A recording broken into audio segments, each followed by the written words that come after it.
Her Majesty helped to celebrate the organization's 100th anniversary and unveiled a commemorative plaque with a hidden message at Watergate House in London.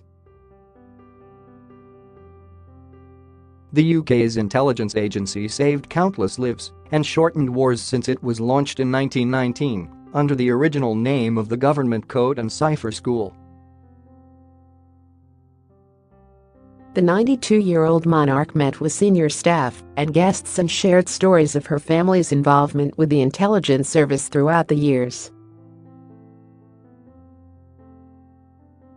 Prince Philip, what he really did on trip away from Queen's GLEE, Monarch BEAMS at event after Philip's crash reprieve. The Queen has been receiving intelligence from the agency for much of its existence, but she joked how her father King George VI would become frustrated with his scrambler phone, modified by GCHQ, to make his calls secret.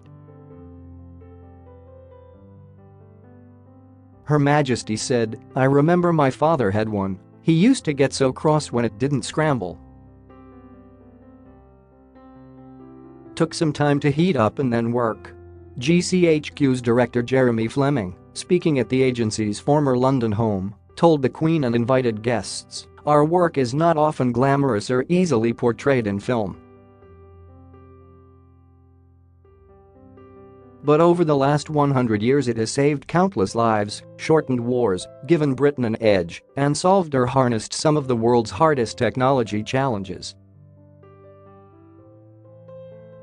During the Second World War, the agency moved staff to Bletchley Park, where Alan Turing, who was last week crowned by the BBC as the greatest person of the 20th century, was instrumental in breaking Enigma-encrypted communications, making a significant contribution to the Allied victory. In the company's boardroom, named after Turing, the Queen chatted to the grandchildren of the agency's first head Alastair Denniston, and when she met Ruth Bourne, 92, who had worked in a Bletchley Park satellite base, she praised Turing, saying, "He was an amazing man." The Queen also said, "It's the thing that fascinates me about Bletchley. The people who work there never speak about it."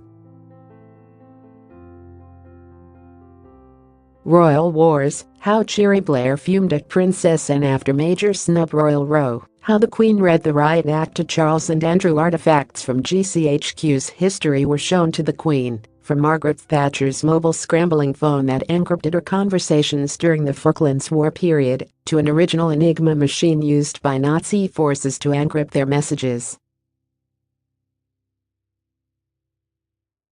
A codebook used by the royal household in 1947 which contained the pseudonym 2519 for the Queen, when she was Princess Elizabeth, was also on display. The Queen ended her visit by unveiling a plaque containing 2 secret, hidden messages of nod to the code-breaking minds who established the agency.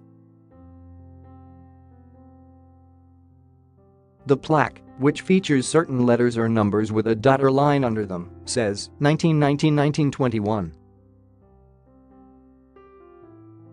The first home of GCHQ, the UK's intelligence, security and cyber agency, known as GC&CS, formed from the Admiralty's Room 40 and the War Office's MI1B.